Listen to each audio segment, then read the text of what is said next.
welcome to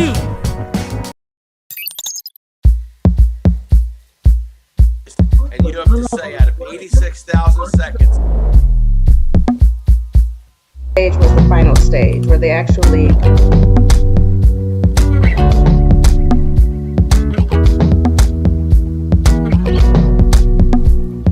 to see any success. Civil engineering at Berkeley.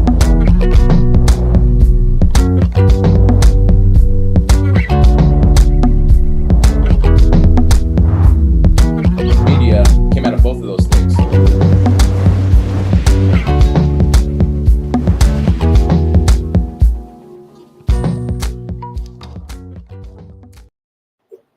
What's going on, folks? Ryan Perez here. I am the digital stem cell, and somebody called me the digital incel, and I wasn't really that flattering. Wasn't fair at all. Though I found it funny, but I'm no incel. I am today going to talk about neurodiversity because I often see content online that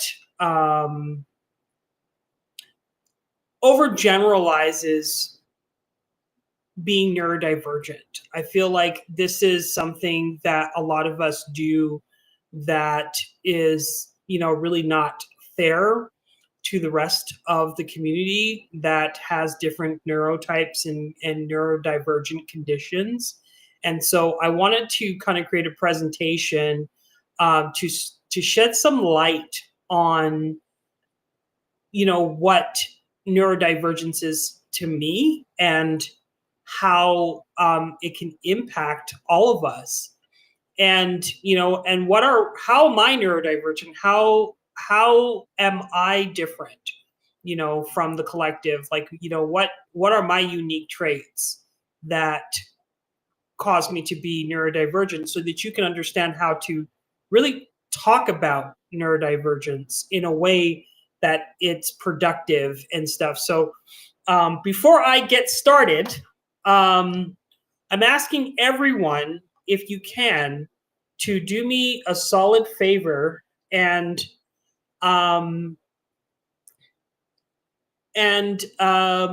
want you to share this broadcast out. So just click the share button, and I'm going to do the same. I'm going to go to, well, first I'm going to create a quick flyer because, listen, I was not prepared to do this, but I wanted to kind of try out a new way of really creating content that doesn't overwhelm me and doesn't burn me out. So I'm going to share this out to people so that we can get as much viewership in this as possible. So create an image. I'm going to create an image, create a flyer that neurodivergent isn't a neurotype on YouTube on YouTube Live right now. Join me. Okay. So while I'm doing that, if you guys are watching this, tell me where you're from. Tell me, we already got 3 people watching, and then we got a few people watching on Instagram. We have a few people watching on, multiple platforms. So I just want you to let me know in the comment sections, where are you from? Okay. No QR code, just a 1/1 graphic.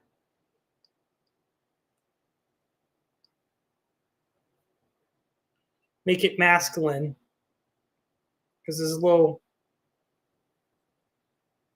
and make it masculine, please. So yeah, we have some people in Instagram. We have some people on, on LinkedIn. We have some people from YouTube. We have some people in Facebook. But if you are on Facebook, folks, make sure to hop over to YouTube. I'm at Digital Stem Cell so that I can put your comments on the screen, because I unfortunately cannot see your content and or your comments. And then if you're on Twitch, feel free to comment. But we're going to get into this presentation. I'm just going to wait a few more minutes to see if we can get more people onto the stream. And yeah, we're going to, I'm just going to share this out right now. So give me a few seconds as I do this. And if you are watching, let me know, where are you from? Where are you from? And then tell me, because we're all neurodiverse here, tell me what your passions are. Tell me what your passions are. Let's see here, digital stem cell. I'm just going to my Instagram here and sharing this digital stem cell. Let's see. I'm going. Passions are. Tell me. Okay, let's see here. I'm just grabbing the link, and then I'm going to Instagram, and I'm going to share this out to people because I want people to watch this today. I put a lot of effort and time into this presentation because, honestly to God, I honestly feel that people are not aware of, how neurodiversity works. And I really want to share some light because I spent a lot of time researching before when I was younger in this game. Because you can really fall into this trap of explaining every trait of yours as a neurodivergent trait, which is it's not so cool. You know what I'm saying? Like it's not so cool. It's not so cute because you're describing something that is very general. So I'm going to just quickly share this. No, we just need the link. Thank you. Give me the link. I just want the link. I'm trying to get the link, folks, and it will not give me the link. Okay, good. So I'm almost done. I'm about to share this with everybody here. So give me a few more minutes. And please, folks, if you guys can share this to get as much eyes into this podcast, that would be amazing. Okay, I'm sharing this now. It's going to take me 2 more minutes and we're going to get started. Okay, we got 4 people in here. I am posting right now. It'll take me a few more seconds here. Perfect. So I'm posting the graphic. One more step. I'm going to take that graphic and I'm going to share it amongst all of my networks. Okay. I'm going to share this to everybody. Okay. So share. No, don't want to share it to that person. Don't like that person. Share.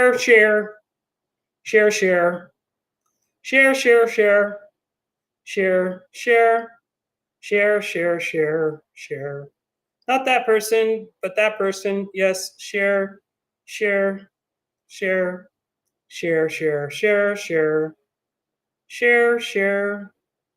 Oh, no, not those people. They're professionals. Share. No, share.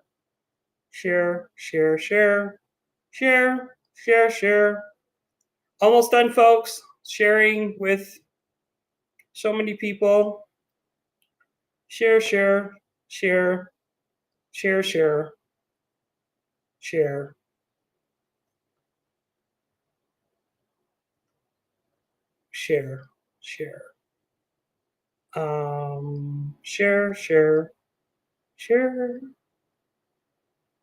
Okay, and One more time. I am sharing to this person, and then we're good. So I'm going to get started in a few minutes. Hey, folks, I'm having a live webinar period that I'm recording. If you want to join to watch it live, feel free to watch the link, period, to click the link. Click the link.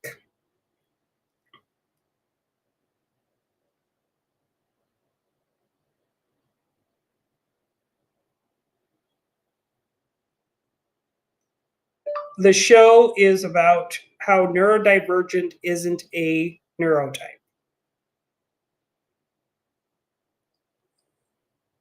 Okay, and I'm going to put the link, and we're going to get started. So it's all shared. Okay. So we have a comment on here. Hi there, I missed which platforms you're reading comments on, but your category isn't blueprints if you're unaware. Oh yeah, I apologize. I didn't mean to do that. I'm kind of new in the Twitch space, so I apologize for doing that. But either way, we're going to talk about neurodivergence. So I'm just going to give people a few more minutes to get in here. So if you are watching, let me know which places that you're watching from. I know that there are people watching from different parts of the world. So if you can, just put, you know, which state, which country, which province that you're from. This person says, I'm very excited. Take your time. Hi from Montreal. Thank you. Thank you. Yeah. I love Blueprints, by the way. Blueprints is one of my favorite games. So we're going to get into the presentation here. And, you know, I wanted to use myself as an example to talk about how the conditions that I have overlap. And I mean, I have multiple conditions, but for the sake of this presentation, I chose to mix autism and dyslexia. So we're going to go over here and talk about, and feel free, folks, if you guys have questions, if you have questions, make sure to let me know in the comment sections. I'm happy. I love engagement because it's it makes these live streams much better. But anyway, understanding my brain, autistic plus dyslexia. I am autistic, I'm dyslexic, I have ADHD, I have dyspraxia, I have dysgraphia, I have all the things.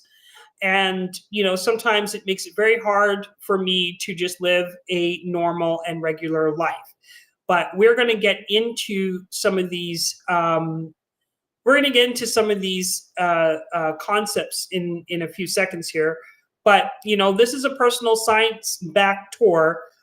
This is my specific cognitive architecture and not a universal template. Okay, so I did this video because it's important for people to understand that when people are talking about neurodivergence, you know, and they make blanket claims about neurodivergence. Like I saw a video today where someone was saying that neurodivergence is this, you know, like we're too much. What do you mean we're too much? Like what is it that you mean when you say that we're too much? You know, what does that mean in the context of neurodiversity? You know, people say things similar to that of horoscopes, similar to that of horoscopes, and similar to that of, you know, astrology and whatnot, using blanket terms that everyone can kind of identify with. Because if you say, oh, Sagittarius, they're adventure-seeking people, what does that mean in context to everybody else? So, you know, Libras and Leos don't like to adventure.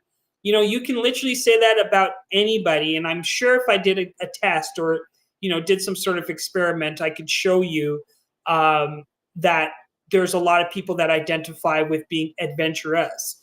But again, this is a well-studied phenomenon called the Barnum effect. So the Barnum effect is pretty vague, right? And it's useless when we're trying to explain neurodiversity. The Barnum effect is when a description is so general it applies to everyone, and it explains nothing about me, right?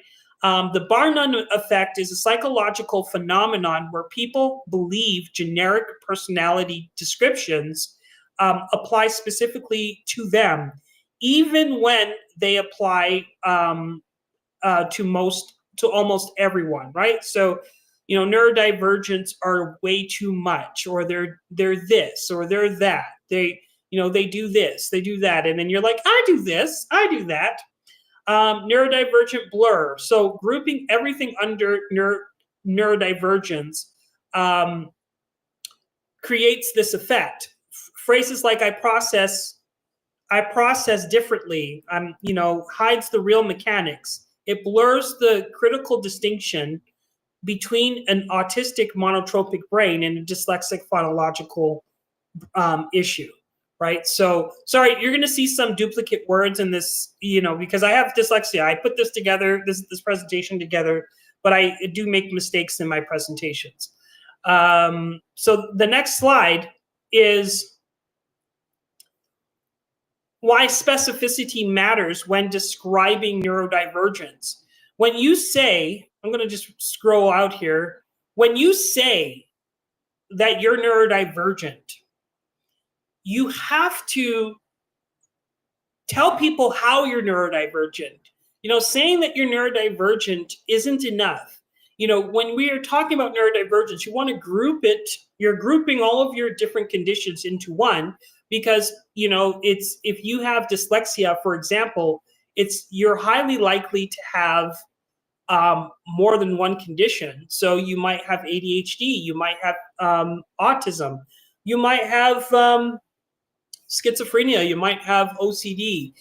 So grouping it under one umbrella just explains to people that you are neurodivergent. But when you when you want to educate people about specific behaviors and conditions, it's more appropriate to group them under your specific neurotype. And we're going to get into that in a few minutes, right? So, so we're going to go here. So specificity matters, right? So generic labels get generic labels get generic support. Specific labels get specific. Specific labels get specific solutions, right? So when you properly identify the conditions that you have and the symptoms that you have, you get the specific supports that you need. I've been doing so well at getting my needs met because how specific I am about my symptoms and the issues that I'm having specifically about that condition. The neurodivergent label is for community. It's not a diagnosis. Neurodivergent is a useful umbrella term for political advocacy and finding community, but it's too vague for understanding my actual brain mechanics or daily needs, right? So distinct mechanisms and distinct needs. My reality isn't just processing differently. It is specifically autistic monotropism, needing deep flow, interacting with dyslexic phonological or phonology, needing decoding time. These distinct traits require precise conflicting accommodations, right? So being very specific is very important. When you say you have ADHD or you have executive dysfunction, be specific about it. I need time. Saying to a person, well, I need time to myself because I'm neurodivergent is way too broad. If you explain to them what the specific conditions that you have, you are more likely to get better understanding as to how someone can accommodate you. Because when we are diagnosed with these conditions, whether it is neurodivergence, whether it's not neurodivergence, but whether it's ADHD or whatever, if we get diagnosed by specific conditions per se, it is important for all of us. Oh, someone said, oh, conflicting accommodations. I'll be thinking about that. Yes. When we are diagnosed with specific conditions, I think it's very hard for a lot of people to advocate for themselves. If you have like dyslexia, for example, like I do, it was very hard for me to articulate to people how I needed help. Because by me not being able to articulate my support needs, it made it just very problematic. And I kind of lucked out for maybe a year. And when I started to kind of zero in on my specific support needs, my advocacy got better. So let's go to the next slide here. So what's neurodivergent? It's an umbrella term. It's an adjective. Excuse me. Neurodivergent refers to a brain that functions in ways that diverge significantly from the dominant societal standard of normal. So the origin of the word was coined by Hussein Assam. I always butcher his name. Asasamusu. It is a umbrella term describing everyone whose cognitive function diverge from the dominant societal norms. It is not a single diagnosis. Neurodivergent is not a medical condition itself. It's a broad category that includes autism, ADHD, dyslexia, epilepsy, and more. People can be ND for many reasons. We got social worker. How's it going, Mandy? Mandy says exactly. You would never stick with I have cancer. You would use a specific treatment, care for it, and expectations due to it. Same with neurodivergence. Exactly. So neurodivergent is a political term. It's an advocacy term. It advocates for folks that have different neurotypes. Neurotypes is the specific brain configuration of your brain, right? And when you are advocating, you are telling people that you are neurodivergent because I have this. These are my brain configurations. It's just like saying, hey, I have a fruit tree, right? That's saying I'm neurodivergent. But, each fruit tree is planted differently. So you wouldn't say, well, my fruit tree, fruit trees can be planted everywhere and require the same amount of sun. Well, some fruit trees don't like the sun, and some fruit trees like the sun. Some soils are acidic and some soils are alkaline. And each fruit requires more energy, more water resources, or less water resources. So you have to be specific if you want to be able to help that tree grow and bear fruit.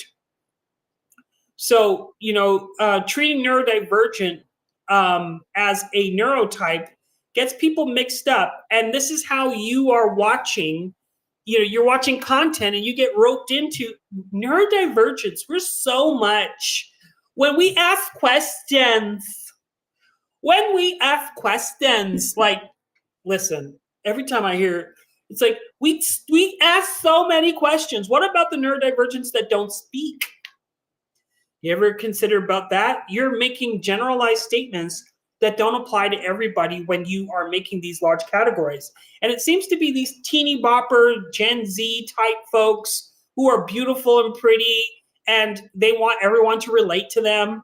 It's like, I'm autistic and I just have too much questions. It's like, come on, y'all. Like, how is it that y'all are getting away with this mumbo jumbo? Okay. So ND is not a neurotype, okay? Category, type, okay? So neurodivergent is a category label, not a specific brain configuration. Using it as a diagnosis creates vague, ineffective support. The fruit analogy. So calling neurodivergent a neurotype is like calling a fruit a specific type of apple. Or, sorry, there's a lot of repetitive words in this presentation. I apologize. ND is the basket category. Autism, ADHD, dyslexia are specific fruit neurotypes in size. You cannot have a fruit brain. You have a specific configuration. Why it matters: treating ND as a single neurotype blurs distinct mechanisms. Autism involves monotropism. Dyslexia involves phonological processing. Grouping them as one, ND, as one type, erases the difference and leads to weak and generic advice. So, and again, I apologize for the spelling mistakes. I have dyslexia, and I didn't catch all of these spelling errors as I was creating this presentation today. So yes, so we're just describing how it is not a neurotype. Okay, so let's talk about what is a neurotype. So a neurotype is specific patterns. It's hardware, not the software. A neurotype is the specific engine under the roof or under the hood. It's a distinct, consistent way of processing reality. So a neurotype is specific, patterned way a brain processes information, often known as biological mechanisms. Unlike the broad ND labels, a neurotype dictates specific sensory, cognitive, and attentional rules. Create examples of mechanisms. So autism is driven by monotropism. Dyslexia is driven by phonological processing. ADHD is driven by interest-based nervous system, right? So, how many of you have heard people talk about autism being about special interests, right? And how we kind of group different things in different ways and so on and so forth. When you actually study autism, you'll recognize that autism specifically is categorized as social communications and repetitive and restrictive behaviors. Interest-based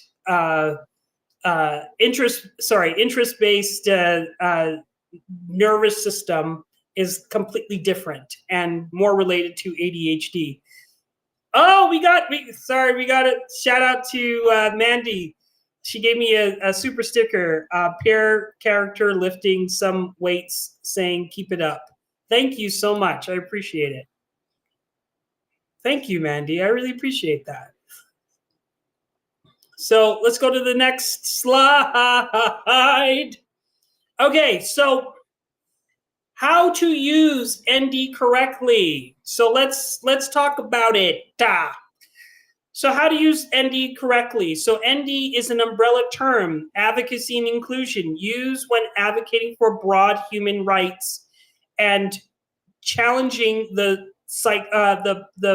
pathology paradigm and creating inclusive policies that cover everyone, right? So like a correct example would be, our hiring process is designed to be accessible for all neurodivergent candidates, right? Versus be specific. And this is when talking about neurotypes. Support and solutions, when asking for accommodations and explaining why a struggle happens or designing specific educational strategies. So for example, it would be, I need written instructions because my dyslexic working memory struggles with verbal lists, actionable, precise, and explains the mechanism. So you guys understand that, I'm talking specifically in regards to my neurotype and not for a broad community. When we're talking about neurodivergence, we're talking about broadness. It's including everybody so that we can advocate for rights to make environments more inclusive. When we're talking about neurotype specific conditions, we are telling people, well, we need to add annotations to our video because we have individuals who are visually impaired. That is a specific neurotype, right? Specific disability, specific condition. Some people can be blind for many different reasons. And even being more specific about how a person cannot see makes that conversation more productive and effective, as opposed to just making generic statements about things. So Mandy says, you're more than welcome. You are always a wealth of information. Thank you. I appreciate that. Okay, so let's go down, and then we got naturopathic neurodiversity. Dr. Z in the house. What's going on? So let's talk about my specific conditions. So autism for me, is more monotropic. It's monotropism. That's what a lot disables me. But again, this is not necessarily saying that autism is monotropic, because autism is not necessarily about monotropism, as it is more of a social condition. Like I do have social deficits. That's the reason why I was able to receive that formal diagnosis. The social communications, I'm just going to zoom out to my face. The social communications is the mandatory category to get a formal diagnosis. You cannot get a diagnosis without being able to display that you have deficits in that arena. Then there's the second category at which you get diagnosed, which is the repetitive and restrictive behaviors. And there are 4 different categories, and 2 of which are required in order for you to get the actual diagnosis. But if I'm talking about if I'm talking about monotropism specifically, I would do it like this, right? So my experience is that my attention locks into one interest at a time. Switching tasks feels costly, like trying to turn a freight train so that I plan my day to minimize context shifts. The science. So autistic attention often runs monotropic. It's a cognitive strategy of intense focus with limited resources for task switching. This shapes learning styles, social style, and social pacing and energy management, right? So I can't, and literally, Dr. Z is in the house, so Dr. Z will, she said hi, but I think she, out of all people, is a close friend of mine that has been in my house. And Dr. Z has seen and has worked with me to know how rigid I am with monotropism, like how I can only focus on one thing at a time. So it's hard for me to multitask and do multiple things. If I don't have certain things in place, then, I shut down, or I'm just not good to anybody. So I have to have certain things in place in order for me to move forward. Right now I have a GoFundMe campaign, which you can check in the link below once I'm done. And I'm not going to stop talking about it until I receive it. It's just the way how my brain is wired. It's a good thing, but it's also a disabling thing, because a lot of things can be done. More things can be done than I believe that it can be. And that's just due to the wiring of my brain. Okay, so we have sensory processing, which is not a mandatory autistic trait. I just want to say that. So, running hot and cold, like sounds, lights, textures can be overwhelming, hyper, or barely noticeable hypo. I'm actively managing my input using noise control, lighting adjustments, and breaks to keep my system regulated and avoid burnout. So the science says that over 90% of autistic people have atypical sensory processing. It's a processing. It's a neurological difference in how the brain gates and integrates signals ranging from intense hypersensitivity to significant hyposensitivity. And I do have specific things that cause my body to shut down. For example, I hate the cold. Miss me with that cold shit. But I also hate way too hot scenarios and situations. Like my house over the summertime was way too hot for me to work. It was like extremely hot, and the air conditioning unit was way too restrictive. Like I like to pace around, and I couldn't pace around because I was kind of locked into my room with my air conditioning unit, and I need two of them. I need this place to be properly ventilated, otherwise I cannot work. But I'm also sensitive to cold. Just slightly cold in the house, I'm in my bed. It just like that. I often get overwhelmed with a lot of sensory input, and I don't want to make autism about sensory input, because it's actually about social deficits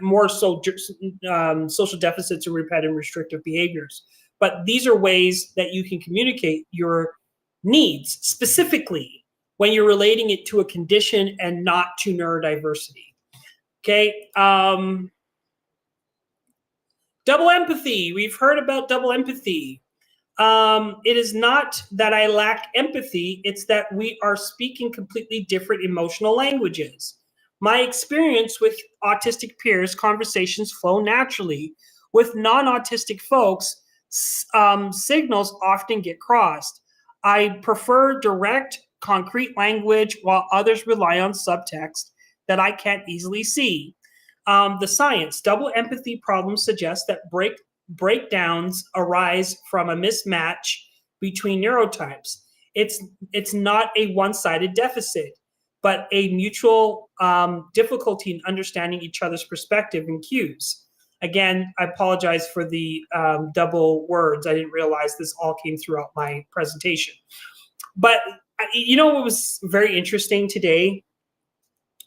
Dr. Z sent me a heart, face heart shaped. So I appreciate that. Today I had this conversation with a person, actually lasted 3 days.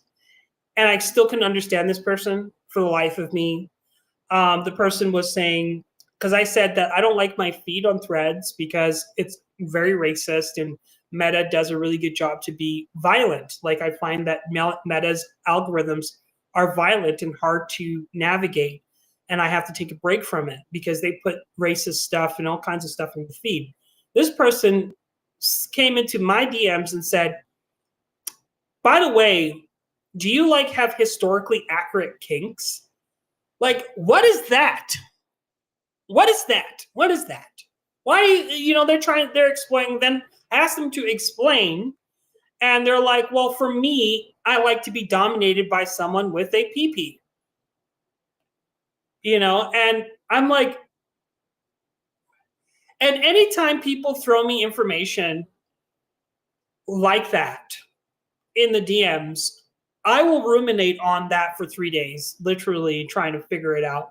And I got so upset with this person because they kept on, because they're more ADHD. I got so upset with this person that I said, okay, I'm getting tired of this conversation because I don't understand where the hell you were going. So, and I told them that I'm dyslexic, and it would probably be better if we do a phone call or do video because I'm not understanding. So they had to take time to go and reflect on what they were typing, and they realized that they started the conversation about my kinks. It had nothing to do with the algorithms. And my monotropic brain and, I don't even know if that's monotropic, more so just wanting things into sequence. And how, for me in dyslexia, I have to be able to visually see something in order for me to understand it. If I don't visually see it, I cannot understand it. And when people are rambling all over the place, it's hard for me to conceptualize what is being said in any sort of text. That's why I hate textbooks. Textbooks are atrocious for putting concepts that are related to each other in different parts of the textbooks, and they do that on purpose. But for me, it's really hard for me to catch on when information is scattered all over the place. And I do a lot of grouping information in order for me to understand it. So you come in talking about my kinks, when I'm talking about something completely different than of historically accurate kinks, a term that I've never heard of in my life, mind you. That can cause a lot of confusion.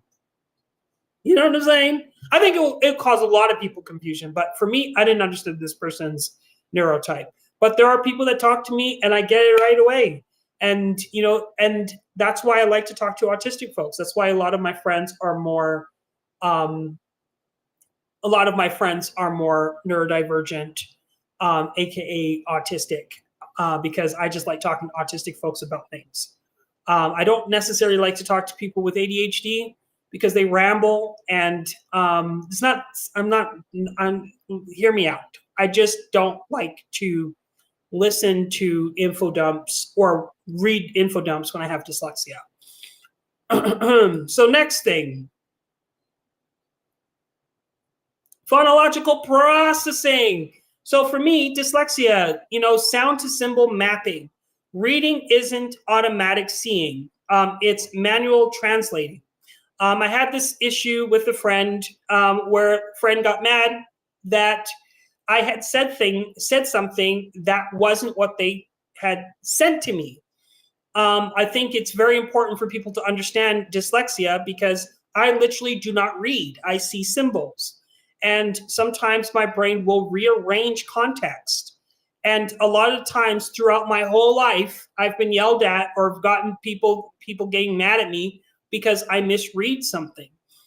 My brain is not looking for words. My brain is not reading linearly. My brain is actually looking for patterns and symbols. And my brain is condensing information into smaller units so that I can understand the bigger picture, because it just causes more cognitive load to process sound than it does for other people. So my brain is, utilizing a different region that is more visual, and it's converting these sounds into images. And when I can't properly see something, or there's too much redundancy or too much sight words, causes a lot of issue. Right now I'm learning sign language, and it's been amazing for me because it doesn't require as much processing in my brain to be able to communicate.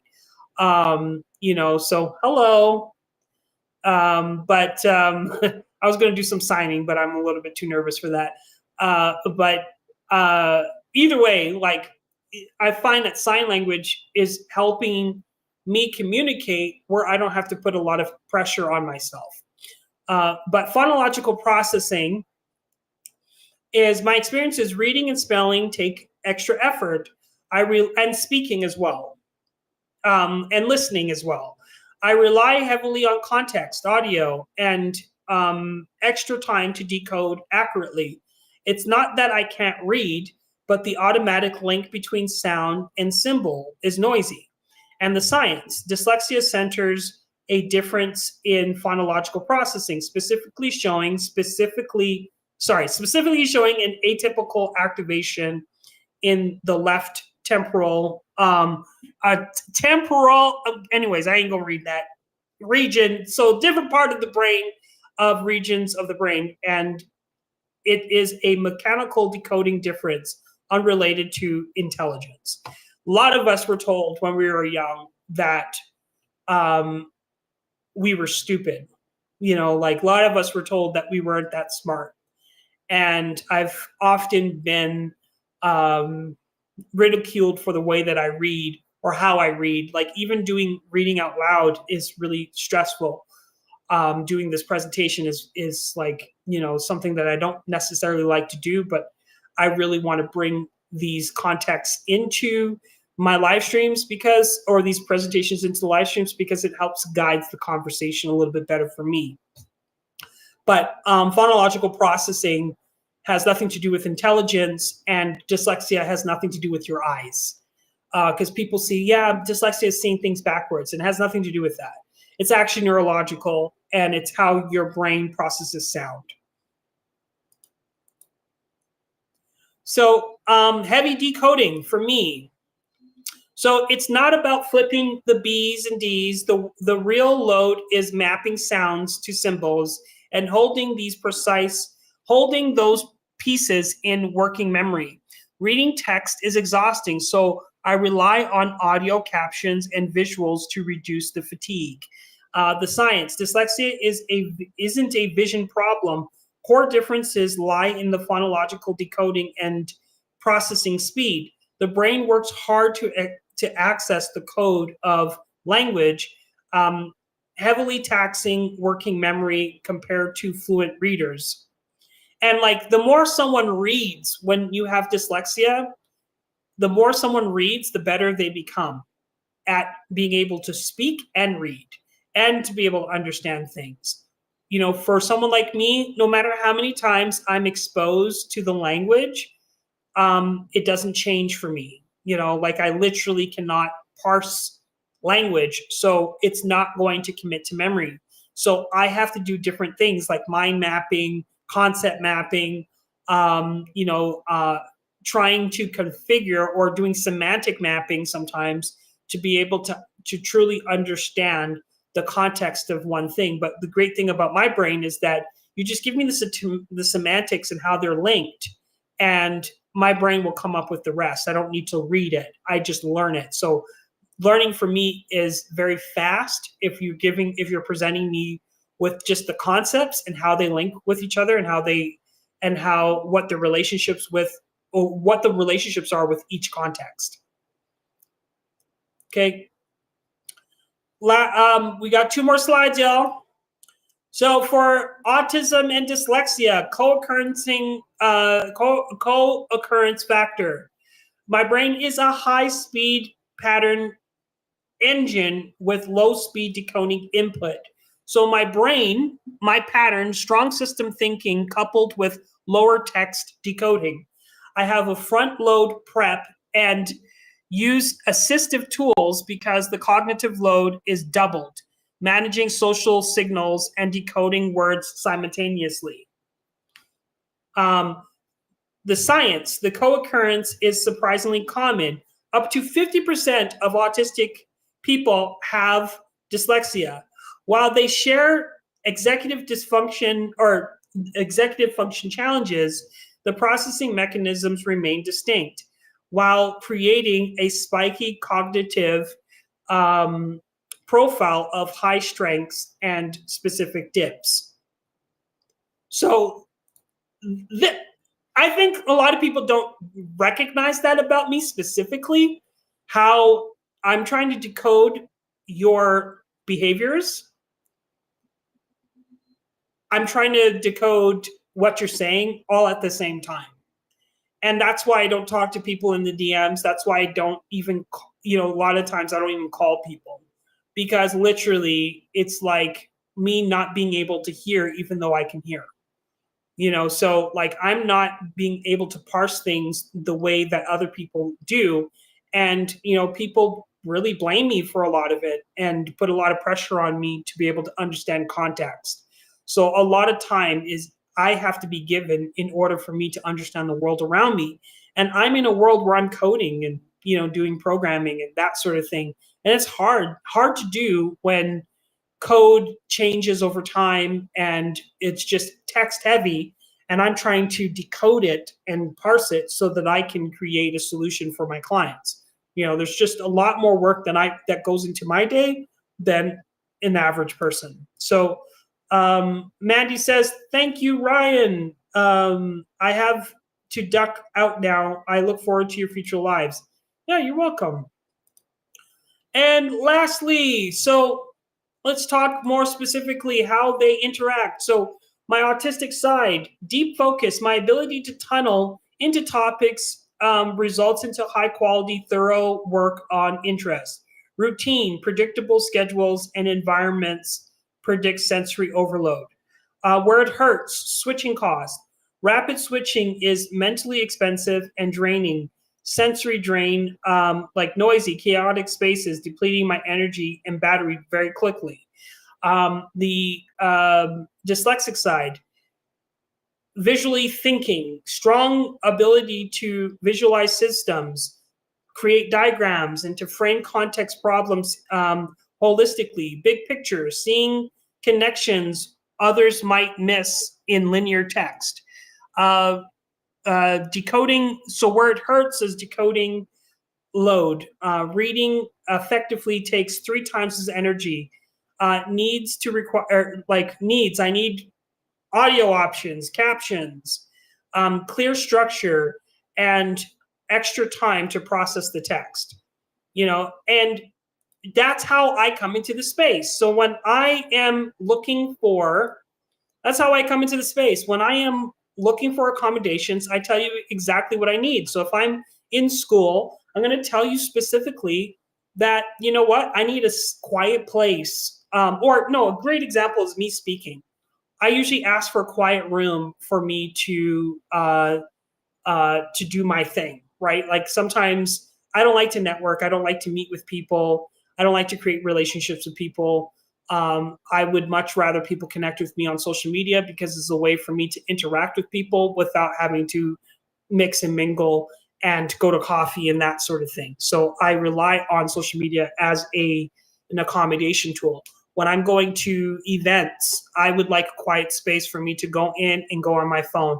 And when I want to come out and mingle and want to, mix with people, I will mix with people. I make sure that it's in my contracts that you give me a space, a specific space for me to operate from, and that's how I use my neurotype to be able to get accommodations, as opposed to saying, I'm neurodivergent. I'm neurodivergent. I'm neurodivergent. I just ask so many questions. I overload people. That type of shit. Excuse my language, but for real, y'all. Like, come on now. Y'all be just doing way too much.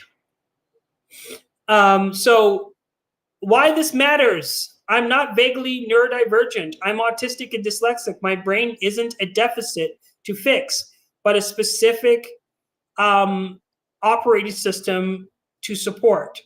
So what helps me? Quiet spaces, direct, concrete language, audio options, realistic timelines, written follow-ups for clarity. The goal is to the goal overall for me is to reduce friction, to enable strengths. Judge outcomes and clarity, not processing speed or small talk. So these are my specific support needs. So I gave you guys examples of what neurodivergence is and what it's not, and how to use it and how to talk about it. Do you see how I broke down my neurotypes into specific things that really disable me, so that you can understand me a little bit better, so that when you are interacting with me, you're providing me with accommodations so that there's less friction between you and I. And I'm doing this presentation so that you are aware that you need to take time to break down how your neurodivergent conditions impact you and how they affect you, right? Because it affects everybody differently. And the more specific that you are about your neurodiverse conditions, the better that people can help you, the better that you can help yourself, the better that you can self-advocate. And the better you will understand when you're being manipulated online, right? Because when you're watching content where someone's saying, I find that neurodivergence, we all just have deep, compounding empathy. Really? I've heard that a lot. We neurodivergents, we feel a lot. I find that people say that we don't have empathy, but we have a lot of empathy. And I have alexithymia, y'all. Like, I have alexithymia. I do not feel things, the way that other people feel things. I do not process things. I process my emotions the way that you would process your emotions. But here we are, playing a fool, and telling people a bunch of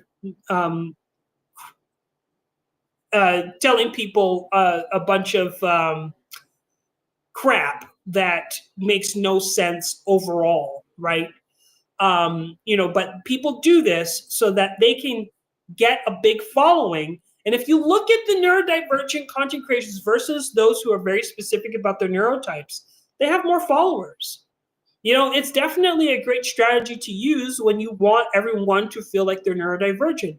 What's happening is that people are getting diagnosed or self-diagnosing themselves and giving themselves permission to speak on behalf of the autistic community, dyslexic community, and so on and so forth when they're using these overall broad terms. A lot of which are people are like thinking, maybe I'm neurodivergent, but they're not really doing the deep diving into their own conditions to really find out whether or not it could be plausible, right? Because a lot of these conditions overlap with other conditions. And even though there overlaps, it doesn't mean that you cannot find functional distinctions between the conditions, okay? And as a person who did not go to school, that did not graduate high school, who did very poorly in school, to be able to use my brain and use my conditions to be able to decipher all of this, I've worked very hard to even understand neurodivergence, because at the beginning, I didn't understand any of this stuff. I take time to understand it because I don't want to go out and meet misinformation. But here we are with people spreading misinformation about these conditions, so that they can get the maximum, followership and engagement. Meanwhile, they are causing public health issues.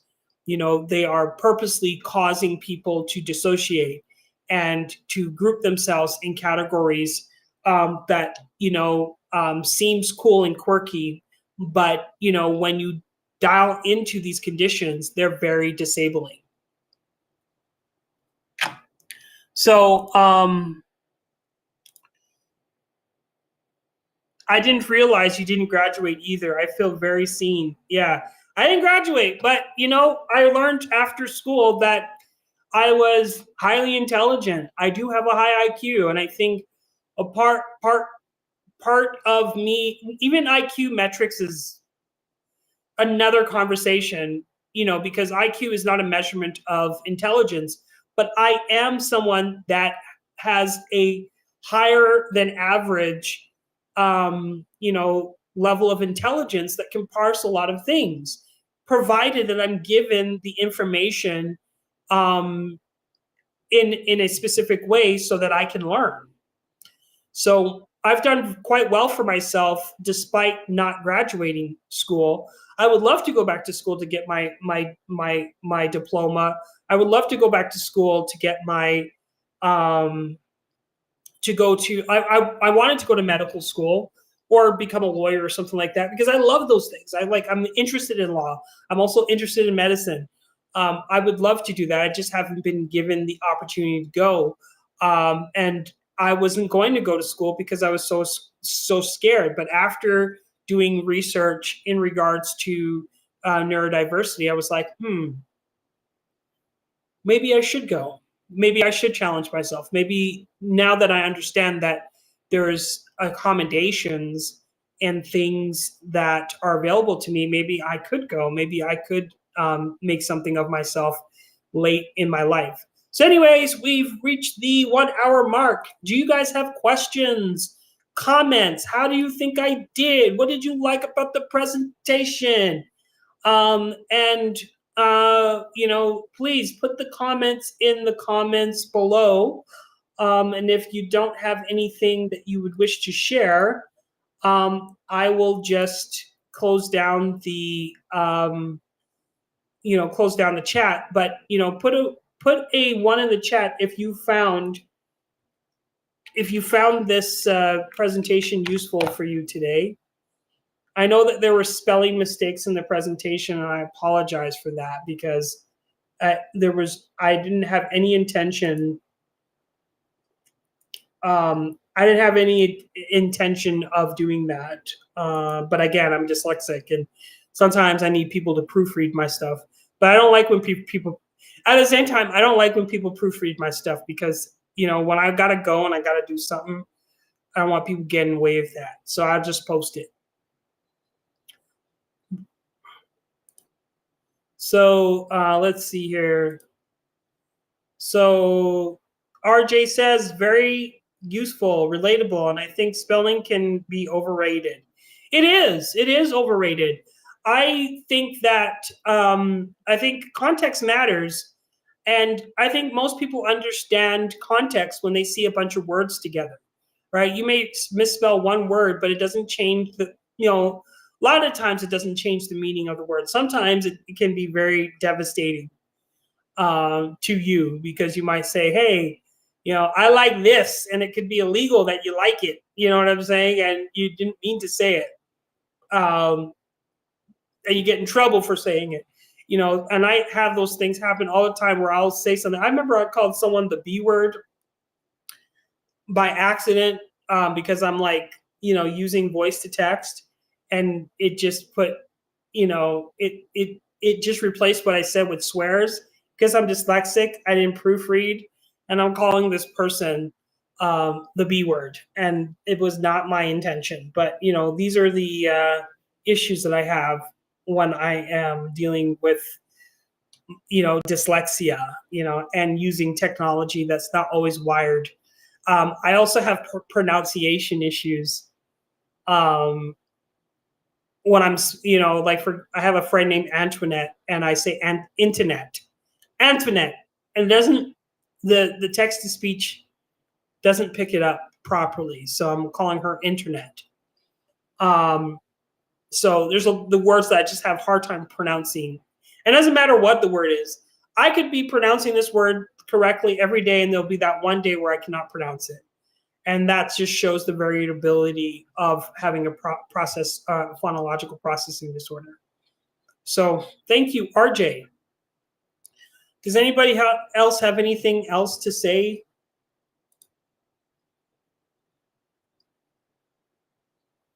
And what do you guys think about the camera quality? Did you guys like the camera quality? Because I'm trying to upgrade the quality of my live streams and upgrade the quality of, what it is that I'm doing. So, let me know.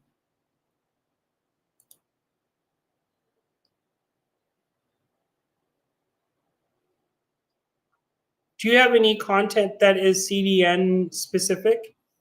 What's CDN specific? Like content delivery network?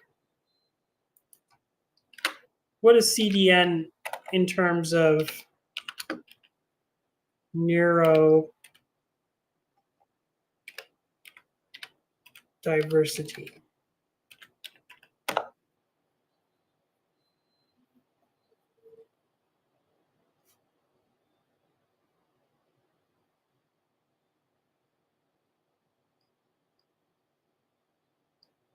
Oh, Canadian specific.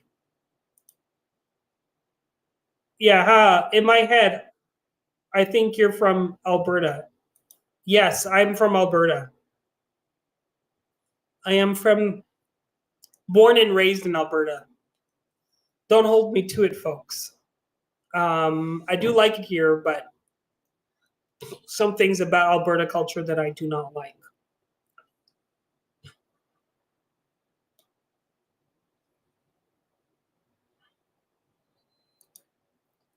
I don't have Canadian specific content, but if you have content ideas that you wish that I address, let me know in the comment sections.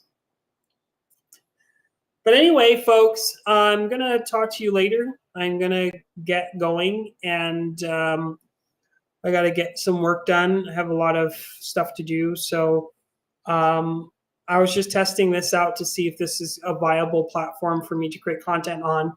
And we will see. Same. I think Black Albertans really run that place. I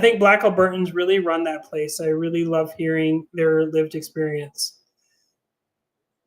Really run from that place, or really run that place. I don't know. I think you mean run from the place. Thank you for this. Have a great evening. Thank you so much, folks. Bye. And if you have anything else to say, please put it in there. Otherwise, I am out. And you have to say out of 86,000 seconds. Stage was the final stage where they actually